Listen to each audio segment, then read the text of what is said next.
एकूणच गॅसची टंचाई निर्माण झाल्यामुळे हॉटेल व्यावसायिकांना मोठ्या अडचणींना सामोरं जावं लागतंय। व्यावसायिक गॅस उपलब्ध होत नसल्यानं अनेक हॉटेल मालकांवर चक्क व्यवसाय बंद करण्याची वेळ येते। अशा परिस्थितीमध्ये येवला शहरातील कामगारांनी देशी जुगाड केलाय। ऑइलवर चालणारी शेगडी त्यांनी तयार केली आहे,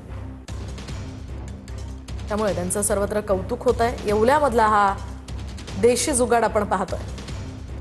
इस्रायल, इराण या देशांमध्ये सुरू असलेल्या युद्धाचा थेट फटका जो आहे तर तो आता भारतामध्ये आपल्याला पाहायला मिळत आहे।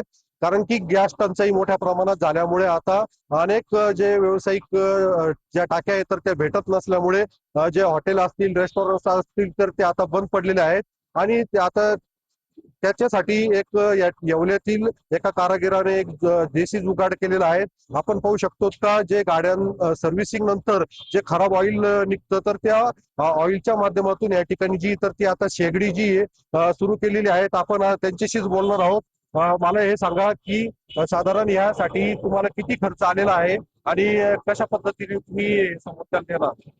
याच्यासाठी खर्च एवढा आलेला आहे की हे जे लोखंडी मटेरियल आहे ते पूर्ण 4500 रुपयापर्यंत जातं आणि जो ब्लोअर आहे हवेचा हा 5.5 पर्यंत मिळतो आपल्याला। तर पूर्ण खर्च हा जातो पूर्ण टोटल 9, 9.5, 10 हजाराच्या आसपास जातो।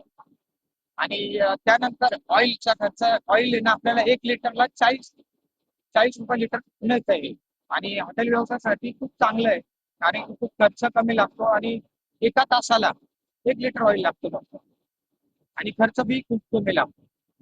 तर माझं असं म्हणणं आहे की हॉटेल व्यावसायिकांनी हा पर्याय निवडलेला योग्य राहील। एकंदरीत पाहता कमी खर्चामध्ये जे येतात ते